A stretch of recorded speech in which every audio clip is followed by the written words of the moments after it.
Assalamualaikum warahmatullahi wabarakatuh. Kembali lagi bersama saya dari Rahmat Seri Mandala. Pada kesempatan yang kali ini kita akan membahas tentang video-video pembelajaran. Silahkan menyaksikan video saya. Check it out. Assalamualaikum warahmatullahi wabarakatuh. Pada kesempatan kali ini kita akan membahas tentang lafadz atau term sebagai metode berpikir. Setelah kemarin kita belajar tentang metode berpikir itu adalah logika, maka kita akan belajar tentang lafadz atau term ini sebagai metode dalam berpikir. Yang pertama kita akan bahas tentang pengertian dan dua bentuk lafadz. Lafadz secara istilah dan secara sederhana saya artikan bahwa susunan beberapa huruf yang mengandung arti. Misalnya kalau dalam bahasa Arab itu dikatakan lafadz, sedangkan dalam bahasa Indonesia itu dikatakan sebagai kata. Jadi lafadz itu adalah kata. Contohnya adalah air, kayu, dan lain sebagainya. Nah, lafadz ini dibagi menjadi dua bagian ataupun dua macam. Yang pertama adalah lafadz mufrad ataupun kata tunggal. Yang kedua itu adalah lafadz yang murakkab ataupun lafadz yang majmuk. Nah, pada pertemuan kali ini ada 4 pembahasan tentang apa itu lafadz atau term ini. Yang pertama kita akan membahas tentang lafadz mufrad ataupun kata tunggal. Yang kedua kita akan membahas tentang lafadz murakkab, yaitu kalimat majmuk. Yang ketiga kita akan membahas tentang pengertian dan wujud kenyataan dalam semantik disebut mafhum dan musyabbah. Dan yang keempat kita akan bicara tentang hubungan antara dua kaya yang universal ataupun disebut sebagai nisbah baina kulliyai. Itu 4 pembahasan yang kita bahas dalam pertemuan kali ini. Selanjutnya kita akan membahas tentang macam-macam lafadz mufrad ataupun kata tunggal.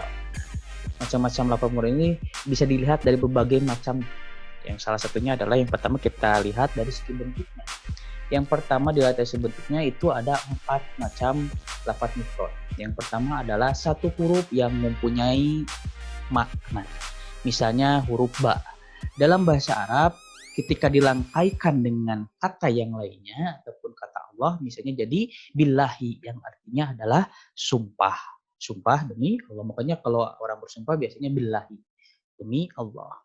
Nah, catatan dari yang pertama ini adalah kata tunggal tidak berfungsi sebagai kata yang berarti kecuali dirangkaikan dengan kata tertentu. Huruf ba ini tidak akan ada artinya misalnya tanpa dirangkaikan dengan kata selanjutnya, misalnya di sini dengan kata Allah. Makanya billahi ini artinya berarti sumpah demi Allah. Yang kedua adalah terdiri dari beberapa huruf yang masing-masing hurufnya tidak mengandung makna. Misalnya guru dalam bahasa Arab sebutnya mudaris ya. Tadi tidak mengandung makna yang signifikan, hanya satu kata saja. Ya, guru yang mudaris. Lalu yang ketiga adalah terdiri dari beberapa kata yang bagian-bagiannya mengandung makna. Misalnya di sini kita ketahui bahwa kata Abdul Jabbar ini dalam bahasa Arab itu artinya Abdul itu adalah hamba, Al-Jabbar itu adalah yang maha menguasai ataupun Allah. Meskipun arti Abdul Jabbar dalam bahasa Arab itu adalah hamba Allah, takmi secara makna ataupun dalam dilalah dalam ilmu mantik yang dimaksud itu adalah nama seseorang Abdul Jabbar, bukan arti kata hamba Allah. Ini contoh yang ketiga, ya, terdiri dari beberapa kata yang bagian-bagiannya mengandung makna. Ini mengandung makna yang lain, misalnya ketika digabungkan antara satu kata dengan kata yang lainnya. Yang ketiga itu terdiri dari beberapa kata yang masing-masing bagiannya mengandung pengertian dan merupakan bagian dari makna lafadz tersebut. Misalnya kita ambil satu contoh. Kata rational being ataupun makhluk yang berpikir secara dilalah ataupun maknanya yang dimaksud adalah manusia. Ketika Anda menyebutkan rational being ataupun makhluk berpikir, itu maka otomatis yang dimaksud adalah manusia ataupun dilalahnya adalah manusia. Artinya dari beberapa kata yang masing bagiannya yang bagian mengandung pengertian dan merupakan bagian dari makna lafadz tersebut. Itu adalah macam-macam lafadz tunggal ataupun lafadz mufrad atau kata tunggal ini dilihat dari bentuknya. Yang kedua, lafadz mufrad ini dilihat dari sifatnya. Dari bentuknya. Yang kedua dari sifatnya, ini ada 3 macam. Yang pertama itu ada isim, dalam bahasa Inggris nouns ataupun kata-kata benda dalam bahasa Indonesia. Yang kedua disebut dengan fi'il, kalau dalam bahasa Inggris disebut verb, kalau dalam bahasa Indonesia disebut sebagai kata kerja. Yang ketiga, kalau dalam mantik disebut dengan huruf, ataupun bahasa Arab huruf. Kalau dalam bahasa Inggris disebut juga preposition. Yang pertama, kita akan bahas tentang isim. Isim ini adalah kata-kata yang menunjukkan nama dan tidak terikat waktu. Misalnya ya dosen, mahasiswa, dan lain-lain. Itu adalah kata yang menunjukkan nama, tapi tidak terikat oleh waktu. Hanya nama saja, tidak terikat oleh waktu, oleh past tense, present tense, dan lain sebagainya. Yang kedua, itu disebut dengan fi'il. Fi'il ini adalah kata-kata kerja yang terikat oleh waktu. Kalau ini kata kerja, kalau fi'il. Ini sudah mafhum kalau sudah belajar bahasa Arab, tapi kita ulang kembali. Contohnya misalnya makan, belajar, tidur. Kan ini kata-kata kerja yang terikat oleh waktu. Nah, maka disebut juga fi'il ini kalau dalam ilmu mantik disebut juga sebagai kalimat. Nah, yang ketiga itu ada dinamakan dengan harf. Harf ini artinya adalah kata sambung yang tidak berfungsi sebagai kata, kecuali setelah diuraikan dengan kata yang lain. Nah, ini kata sambung yang tidak berfungsi sebagai kata. Kalau misalnya kecuali, ada pengecualian setelah diuraikan dengan kata lain. Misalnya ke tidak ada fungsinya. Sebelum misalnya ada kata yang lain yang mengikat di dalam ke kampus, berarti dia sedang menuju ke kampus, ataupun dari Cicendo, berarti dia berasal dari Cicendo, dan lain-lain. Makanya harus ini disebutnya kalau dalam ilmu mantik itu sebagai alat. Nah, yang selanjutnya lafadz mufrad ini bisa dilihat dari cakupan artinya. Menurut cakupan artinya ini macam-macamnya dibagi menjadi dua. Ada yang kulli ataupun yang universal. Yang kedua adalah juz'i secara partikular. Yang pertama, kulli. Kulli ini secara sederhana saya artikan adalah kata benda tunggal yang mempunyai satuan-satuan. Contoh misalnya, ketika Anda menyebutkan kata sungai, maka itu meliputi satuan-satuan dari sungai. Misalnya sungai Nil, Cikapundung, Cimanuk, dan sungai-sungai lain. Itu adalah contoh macam-macam lafadz mufrad dari cakupan artinya dari kulli ataupun yang universal. Yang kedua adalah yang juz'i atau yang partikular. Misalnya, ataupun kita terjemahkan dulu bahwa juz'i ini adalah kata benda tunggal yang menunjukkan bagi satu makna atau maksud tertentu saja. Jadi tidak seperti tadi. Misalnya ini mohon maaf salah, misalnya hanya contohnya satu part saja. Ini salah ketik, saya hampir sama. Contohnya bukan ini, misalnya ambil contoh yang lain. Misalnya buku matematika. Ini menunjukkan bahwa kata yang ditujukan adalah bukunya itu buku matematika. Tidak mungkin Anda ketika suruh baca buku matematika, tidak mungkin Anda membaca buku tentang ilmu mantik ataupun buku tentang fisika dan lain sebagainya. Jadi ini bersifat juz'iyah ataupun partikular. Ini contoh yang salah hampir sama. Jadi saya salah ketik, mohon maaf. Yang selanjutnya adalah semua kata benda tertentu. Ataupun misalnya dalam bahasa Inggris disebut sebagai definite. Nah, ini dibagi menjadi 7 bagian. Sebenarnya ini sudah kita bahas sedikit saja karena ketika kalian sudah belajar bahasa Arab ini mungkin sudah dipelajari. Cuma ini kita ingin mengkerangkakan dari segi momentum. Yang pertama misalnya kata-kata pengganti nama misalnya, ataupun bisa disebut sebagai pronouns dalam bahasa Inggris, di bahasa Arab disebut sebagai domain. Mereka, dia, saya, dan sebagainya. Misalnya huwa huma hum, ya huma huna, anta antuma antum, anti antuma antuma ana. Yang kedua misalnya kata-kata yang menunjukkan nama bagi seseorang, sesuatu tertentu. Misalnya kalau dalam bahasa Arab disebut isim alam. Misalnya isim alam itu contohnya adalah Jakarta, Ade. Misalnya Jakarta untuk menunjukkan sebuah kota, Ade untuk menunjukkan nama manusia, dan lain. Yang ketiga itu disebut sebagai kata-kata petunjuk ataupun isim isyarah. Isim isyarah itu adalah contohnya ini, itu, dan sebagainya. Yang keempat disebut dengan kata-kata penghubung ataupun isim mausul. Misalnya Allah memberikan pahala kepada orang-orang. Ini belum lengkap tanpa ada kata penghubung. Siapa misalnya? Kepada siapa? Kepada orang-orang siapa? Orang-orang yang berbuat baik. Misalnya itu contoh dari kata-kata penghubung ataupun dalam bahasa Arab sebagai isim mausul. Yang kelima adalah kata-kata benda yang dirangkaikan dengan kata-kata tertentu lainnya. Kalau dalam bahasa Arab disebut sebagai idopah. Misalnya buku Yusuf. Bukunya siapa? Ya bukunya Yusuf. Ataupun agama Islam. Agama apa? Agama Islam. Jadi itu sebagai idopah. Yang keenam adalah kata-kata benda yang dirangkaikan dengan kata-kata seru ataupun nida. Misalnya ini contohnya contoh kata seru ataupun kata seruan. Misalnya, hai pemuda. Itu kan sebagai salah satu contoh kata seruan. Dan yang ketujuh adalah kata-kata benda tertentu ataupun dalam bahasa Arab disebut sebagai isim ma'rifah. Isim ma'rifah misalnya sekolah itu. Misalnya sekolah itu menunjukkan sekolah yang itu. Misalnya kalau dalam bahasa Arab al-madrasah dan dalam bahasa Inggris disebut sebagai the school. Itu sebenarnya saya ambil secara singkat karena saya yakin kalian sudah paham kalau sudah bahasa Arab. Jadi saya sampaikan secara sederhana saja yang sudah untuk mengingatkan kembali tentang beberapa kata benda tertentu.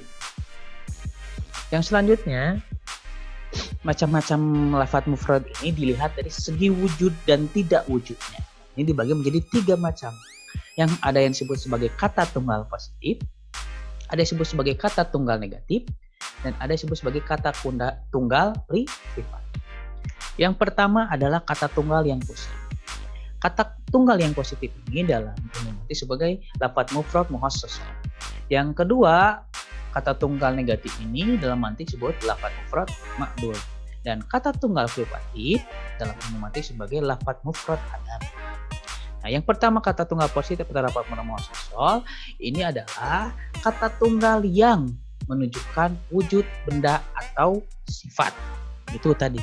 Ya, ade, kebun, kita menunjukkan ade adalah sifat seorang manusia, itu salah satunya adalah dengan nama. Kebun adalah tadi untuk menunjukkan nama tempat, hitam untuk menunjukkan sifat dari warna, dan sebagainya. Lalu selanjutnya adalah kata tunggal negatif. Ini adalah ataupun lafadz mufrad ma'dul dalam linguistik. Artinya adalah kata tunggal yang menunjukkan tidak wujudnya benda atau sifat yang ditunjuk. Misalnya ini di depannya biasanya ada kata negasi atau kata yang negatif. Misalnya bukan mahasiswa, berarti yang ditunjuk itu adalah bukan mahasiswa. Yang kedua adalah tidak rajin, berarti yang ditunjukkan itu adalah seseorang yang tidak rajin, artinya malas dan sebagainya. Bukan api, berarti yang ditunjuk itu bukan api, misalnya air dan lain-lain sebagainya. Lalu yang terakhir adalah kata tunggal yang privatif, dalam romantik disebut lafadz mufrad adam. Ini artinya kata yang menunjukkan tidak wujudnya benda pada sifat dan waktu yang lain, benda dan sifat itu. Contohnya misalnya tuli, buta, bisu. Misalnya setiap manusia itu tidak mempunyai contohnya yang hal-hal yang ini. Misalnya tadi menunjukkan sifat wujud benda pada sifat dan waktu yang lain, benda dan sifat itu. Mungkin di saya tidak buti, tidak tuli, buta dan bisu. Tapi mungkin ada manusia itu yang tuli, buta, bisu. Artinya tidak semua orang sama. Artinya itu adalah yang privatif. Privat, hanya beberapa orang saja yang mempunyai khususan tentang hal itu, ataupun kata tentang yang menyifati, kata tentang misalnya manusia itu ada yang tuli, ada yang bisu, ada yang buta, walaupun misalnya tidak semua manusia itu tuli, buta dan bisu. Itu adalah yang ketiga. Lalu selanjutnya kita masuk kepada pembahasan yang kedua. Kalau tadi kita sudah bahas tentang lafadz mufrad ataupun kata tunggal, yang kedua kita akan membahas tentang lafadz murakkab ataupun kata-kata yang bercampur. Nah, ini saya bagi menjadi 3 pembagian bahasa. Yang pertama adalah sebelum kita bahas tentang lafadz majmuk ini, kita bahas terlebih dahulu tentang pengertian dari lafadz majmuk ini. Lafadz majmuk ini adalah kalimat yang tersusun dari beberapa kata yang mempunyai makna tersendiri dan mempunyai bagian dari keseluruhan makna lafadz murakkab tersebut ataupun lafadz majmuk tersebut. Itu secara sederhana arti dari lafadz murakkab ataupun lafadz majmuk. Yang kedua, ini nanti lafadz majmuk ini ataupun kata yang majmuk ini, lafadz murakkab ini dibagi menjadi 2 macam. Ada yang kata majmuknya sempurna dan disebut lafadz murakkab tam. Yang kedua ada kata majmuk yang tidak sempurna. Kalau dalam arti disebut lafadz murakkab naqis. Nanti yang sempurna misalnya kalimat dari kata yang satu yang dengan yang lainnya itu mempunyai arti yang sempurna. Sedangkan misalnya kata majemuk yang tidak sempurna nanti dibagi menjadi beberapa macam. Nah, yang selanjutnya kata majemuk yang sempurna ini ada dibagi menjadi dua macam lagi. Yang pertama ada kata majemuk berita yang sifatnya berita ataupun dalam mantik disebut sebagai khobari. Yang kedua adalah kata majemuk yang insya'i. Nah, yang kedua kata majemuk yang insya'i ini dibagi menjadi 7. Walaupun misalnya dalam ilmu mantik yang kita bahas itu kata-kata majemuk yang sempurna ini ada yang pertama yaitu kata majemuk berita yang khobari. Nah, yang ini tidak dibahas secara lebih detail dalam ilmu mantik. Tapi kita bahas sedikit saja tentang kata majemuk insya'i. Ini dibagi menjadi 7 bagian. Yang ini sebenarnya mungkin kalian sudah paham ya. Jadi saya bahas sepintas saja. Misalnya kata-kata angan-angan ataupun iltimas. Misalnya jika, kalau, itu kan kata-kata. Yang kedua adalah kata-kata permohonan. Ataupun kalau dalam ilmu mantik disebut sebagai doa. Ataupun kata sebagai bahasa Arab disebut sebagai doa. Yang ketiga adalah kalimat-kalimat larangan ataupun nahi, tidak, jangan dan sebagainya. Yang keempat itu misalnya kata-kata harapan ataupun taroji misalnya. Yang keempat itu kata seru dalam bahasa Arab misalnya disebut sebagai nida. Yang selanjutnya adalah kata perintah disebut fi'il amar, disebut juga sebagai amar. Yang terakhir adalah kata tanya. Kata tanya ini dalam bahasa Arab disebut sebagai istifham. Jadi ada 7 kata majemuk insya'i. Tapi dalam ilmu mantik yang dibahas itu adalah kata majemuk yang sempurna yang bersifatnya khobari ataupun berita. Tidak membahas tentang yang insya'i. Nah, mungkin ini kajiannya adalah kajian dalam bahasa Arab. Lalu kemudian selanjutnya kita masuk ke dalam pembahasan yang ketiga, yaitu tentang pengertian dan wujud kenyataan. Dalam ilmu mantik disebut mafhum dan masodak. Kita bahas itu tentang apa itu pengertian mafhum dan masodak. Mafhum dan masodak itu mempunyai pengertian yang berbeda. Misalnya kalau pengertian dalam ilmu mantik itu disebut sebagai mafhum, ataupun misalnya dalam bahasa Inggris disebut sebagai connotation, yang artinya adalah makna, kualitas, atau karakteristik satu benda yang ditunjukkan satu kata. Jadi kata ataupun lafaz secara pengertian itu adalah makna, kualitas, atau karakteristik satu benda yang ditunjukkan satu kata. Sehingga apa? Sehingga perkataan tersebut tidak dapat dipakai untuk benda-benda selainnya. Dia hanya dipakai untuk satu benda, tidak dipakai untuk benda lainnya. Contoh misalnya, pengertian dari manusia ialah hewan yang berakal. Insan hayawanun naik. Itu adalah sifat animalitas, merupakan nilai dan karakteristik khusus manusia. Jadi manusia mempunyai nilai dan karakteristik animalistik, misalnya dia mempunyai sifat-sifat yang sama dengan hewan, misalnya dia butuh makan, butuh minum dan sebagainya. Sifat-sifat yang animalistik ataupun punya hawa nafsu dan sebagainya. Yang selanjutnya adalah arti dari masodak. Masodak ini adalah kalau dalam bahasa disebut sebagai denotasi atau denotation. Nah, artinya adalah masodak ataupun wujud kenyataan ini atau makna sebenarnya. Kalau ini konotasi adalah makna, bukan sebenarnya. Kalau masodak adalah makna yang sebenarnya. Artinya adalah segi yang menunjukkan nama atau satuan jumlah sesuatu yang ditujukan oleh kata itu atau merupakan wujud kenyataan dari sesuatu yang ditunjuk oleh sesuatu kata. Contohnya misalnya kata manusia. Bila ditinjau dari segi masodaknya, maka dilalahnya atau makna yang dimaksud adalah satuan-satuan dari manusia itu, misalnya ade, adi, ado, dan sebagainya. Jadi satuan dari nama-nama tersebut. Itu adalah pengertian secara mafhum atau konotasi dan masodak secara denotasi. Maksudnya secara sederhana kalian sebut konotasi dan denotasi. Nah, ada beberapa catatan tentang mafhum dan masodak ini. Ada 3 catatan tentang mafhum dan masodak. Yang pertama adalah mafhum dan masodak mempunyai hubungan korelatif ataupun timbal balik. Artinya apa? Artinya apabila masodak diperluas ataupun ditambah, maka mafhumnya menjadi sempit.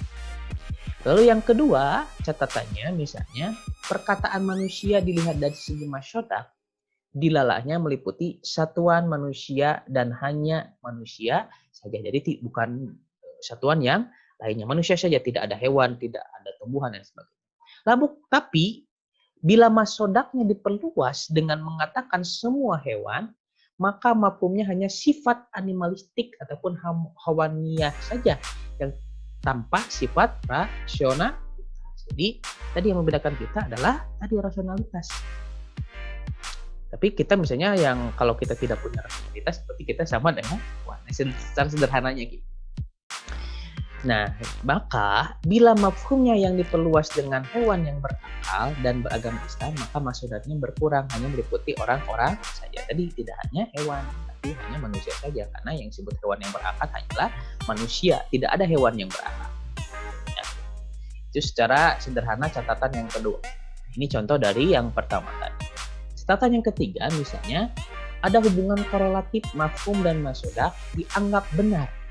Ini hubungan korelatif antara mafhum dan masodak ini dianggap benar bila penambahan atau pengurangan mafhum dan masodak ini melahirkan istilah ataupun term nama yang baru.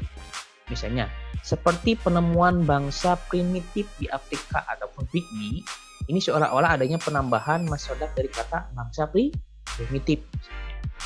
Sebenarnya tidak.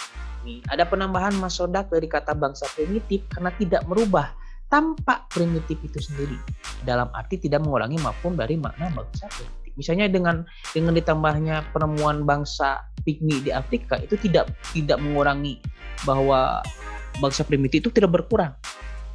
Jadi tidak mengurangi makna dari bangsa primitif, justru itu menambah khazanah dari bangsa primitif itu sendiri, bahwa ada tambahan dari bangsa primitif lagi. Oh, itu berarti adalah bangsa pygmy di Afrika, tanpa mengurangi makna ataupun dilalah dari bangsa primitif itu sendiri. Itu catatan dari yang ketiga. Itu adalah beberapa catatan dari mafhum dan masodak. Jadi mafhum dan masodak ini mempunyai korelasi ataupun hubungan timbal balik itu. Nah, selanjutnya kita akan membahas tentang pembahasan yang keempat, yaitu adalah perimbangan kata-kata ataupun taqabul alfaz. Taqabul alfaz ini adalah dibagi menjadi 3 bagian. Ada yang disebut sebagai kata-kata kontradiktif, atau dalam ilmu mantik disebut sebagai taqabbulan naqidon. Kalau dalam bahasa ini disebut sebagai contradiction term. Yang kedua ada disebut sebagai kata-kata kontras. Kalau dalam bahasa ini sebagai contrary term. Kalau dalam ilmu mantik sebagai taqabbul ad-dida. Yang ketiga disebut sebagai kata-kata yang saling berkaitan satu sama lain. Kalau bahasa ini sebagai correlative term. Kalau dalam ilmu mantik disebut sebagai taqabbul al-mubdala ya Pak. Nah, yang pertama, kata-kata kontradiktif ini secara sederhana adalah 2 kata-kata yang berlawanan. Misalnya, positif dengan negatif, manusia dan bukan manusia. Artinya kata-kata yang kontradiktif. Ataupun misalnya kalian bisa sebut antonim ya, bisa jadi. Yang selanjutnya adalah kata-kata yang kontras ataupun contrary term. Misalnya pelainan kata-kata. Misalnya ada sungai, ada rumah, ada merah, ada biru dan sebagainya. Kontras antara ini satu yang ketiga adalah kata-kata yang berlainan satu sama lain. Nah, ini contohnya misalnya suami dan istri. Misalnya ini berlainan tapi saling berkaitan. Kalau tadi misalnya suami dengan istri. Ini berkaitan satu sama lain tapi bertentangan. Ada suami dengan istri tapi saling berkaitan satu sama lain. Orang tua dan anak, guru dan murid. Ini 2 kata yang berlainan. Walaupun ini hampir sama tapi secara contohnya itu berbeda. Makanya kalian harus bisa membedakan antara kata yang kontradiktif, kata yang kontras, dan kata yang saling berkaitan satu sama lain. Walaupun berbeda, misalnya suami ya beda dan sebagainya, tapi saling berkaitan satu sama lain. Beda dengan kontradiktif. Ini positif dengan negatif. Ataupun manusia dan bukan manusia. Ini yang itu lebih kontradiktif. Kalau kontras misalnya yang sangat kontras. Ataupun pelainan dari kata yang benar-benar tidak ada hubungan satu sama lain. Misalnya sungai dan rumah, merah, biru. Tidak ada kaitan secara lebih dalam dari kata tersebut. Jadi katanya itu benar-benar kontras oleh kata-kata. Nah, lalu yang selanjutnya kita akan membahas tentang hubungan antara dua kata yang universal. Ini pembahasan terakhir. Jadi kalau dalam ilmu mantik disebutnya sebagai nisbah baina kulliyain. Nah, ini ada 4 bentuk nisbah, 5 bentuk nisbah. Yang pertama disebut sebagai nisbah taradduq ataupun hubungan persamaan dalam arti. Yang kedua adalah hubungan berserikat ataupun nisbah ishtirak ataupun nisbah sawi. Yang ketiga hubungan perbedaan ataupun nisbah takhallub ataupun nisbah tabayun. Yang keempat ini hubungan antara kata-kata yang lebih khusus dan yang lebih umum ataupun nisbah al-khusus wal umum al-mutlaq. Yang terakhir, yang kelima itu adalah hubungan antara dua kata-kata yang masing-masing lebih umum dan lebih khusus satu sama lain pada macam ataupun masing-masing segi ataupun nisbah al-umum wal khusus al-wajhi. Ya, kita bahas satu persatu ya secara lebih mendalam. Yang pertama misalnya nisbah taradduq ataupun hubungan persamaan dalam arti. Secara sederhana artinya adalah hubungan antara kata-kata yang memiliki mafhum dan masodaknya yang sama. Jadi hubungan tadi ada simpa baik kan, mafhum dan masodaknya. Jadi ini memiliki mafhum dan masodaknya yang sama. Misalnya manusia dan orang itu kan sama. Adapun dalam bahasa Arab disebut sebagai insan dan bashar. Mafhum dan masodaknya itu sama. Lalu kemudian sapi dan lembu itu menunjukkan mafhum dan masodaknya yang sama. Maksudnya tubuh dan badan. Itu nisbah disebut nisbah taradduq. Nah, yang selanjutnya adalah disebut sebagai hubungan berserikat ataupun nisbah ishtirak ataupun nisbah sawi. Ini adalah secara sederhana artinya hubungan antara kata-kata yang sama masodaknya tapi berbeda dalam mafhum. Jadi masodaknya sama tapi mafhumnya berbeda. Contoh, iman dan Islam ataupun akhlak dan tingkah lakunya sama dalam segi masodaknya tapi berbeda dalam segi mafhumnya. Sama ya. Nah, selanjutnya ini disebut sebagai hubungan berserikat. Yang ketiga disebut sebagai hubungan perbedaan. Di sini maka sebagai nisbah takhallub ataupun nisbah tabayun. Artinya adalah hubungan kata-kata yang berbeda dalam mafhum dan masodak. Ini benar-benar berbeda antara mafhum dan masodak. Misalnya manusia dan bata ada hubungannya? Nggak ada. Misalnya terang dan gelap. Nah ini yang satu terang, yang satu gelap. Ini berbeda antara mafhum dengan masodak. Misalnya merah dengan hijau. Yang satu warnanya merah, yang satu warnanya hijau. Lalu kemudian ada yang dinamakan dengan hubungan antara kata-kata yang lebih khusus dan yang lebih umum ataupun nisbah al-khusus wal umum al-mutlaq. Ini misalnya nisbah antara logam dengan perak. Misalnya perak adalah bagian dari logam dan logam mempunyai bagian namanya perak. Misalnya hewan dan lembu. Hewan mempunyai bagian namanya lembu dan lembu ini bagian dari hewan dan seterusnya. Disebut sebagai nisbah al-khusus wal umum al-mutlaq. Dan yang terakhir adalah hubungan antara dua kata yang masing-masing lebih umum dan lebih khusus pada satu sama lainnya pada masing-masing segi. Nisbah al-umum wal khusus wal wajh. Langsung saja biar lebih paham. Artinya adalah hubungan antara kata-kata batu merah yang kedua-duanya dapat berkumpul dalam kata benda batu merah. Tapi masing-masing kata tersebut mempunyai keumuman dan kekhususan dari segi tertentu. Misalnya kalau digabungkan batu merah. Tapi kalau kalian pisahkan antara batu dan merah, itu menjadi salah satu ataupun kata yang berbeda pengertian. Ya batu ya misalnya sifatnya keras dan sebagainya. Merah sedangkan sifat salah satu dari warna. Jadi misalnya ketika kalian sebutkan batu yang merah, ini kalau berkumpul ini mempunyai satu makna yang lebih khusus satu sama lain dan masing-masingnya punya segi yang berbeda dengan misalnya kalau dipisahkan. Itu adalah hubungan antara dua kata yang universal atau nisbah baina kulliyah. Nah, yang selanjutnya kita akan berbicara tentang zat dan sifat. Hal ini sebagai lafaz zat wal arad ataupun substance and attribute dalam bahasa. Apa yang disebut sebagai zat dan sifat? Segala sesuatu ataupun makhluk itu mempunyai dua aspek wujud, yaitu yang pertama ada zat ataupun hakikat, Dan yang kedua disebut sebagai arod ataupun atribut ataupun sifat. Nah, misalnya yang pertama kita sampaikan apa itu zat ataupun ya, karena zat itu adalah hakikat yang sebagian hakikat dari sesuatu. Seperti misalnya sifat zatiyah pada manusia adalah hayawaniyah dan berakal. Itu adalah zat dari manusia. Misalnya zat yang lain misalnya ataupun hakikat dari yang lain itu berbeda. Lalu yang selanjutnya adalah ada disebut sebagai atribut ataupun arod. Itu sifat yang bukan merupakan inti, bukan sebagian dari hakikat ataupun mahiyah, seperti sifat tertawa. Ya, mungkin itu salah satu sifat saja. Kadang mungkin ada orang yang tidak suka tertawa. Tapi itu adalah yang melekas pada diri manusia. Tapi tidak setiap hari manusia tertawa. Misalnya ada sedih, itu merupakan sifat. Misalnya berkulit putih. Mungkin ada manusia yang berkulit putih, tapi tidak semua manusia berkulit putih. Itu adalah arti dari sifat. Jadi itu membedakan zat dengan sifat. Kalau zat itu mungkin semuanya, misalnya manusia ya pasti berakal. Misalnya. Kalau kemudian itu disebut sebagai zatnya ataupun hakikatnya. Sedangkan arod itu adalah bukan inti dari sebagian hakikat tersebut. Misalnya tertawa saja. Tapi misalnya tidak semua orang itu tertawa setiap saat. Kalau tertawa setiap saat itu artinya gila, dia tidak berakal. Lalu kemudian misalnya berkulit putih, tidak semua manusia berkulit putih, tapi ada manusia yang berkulit putih dan sebagainya. Itu merupakan secara sederhana apa itu zat dan apa itu sifat. Nah, itu saja pada pertemuan kali ini.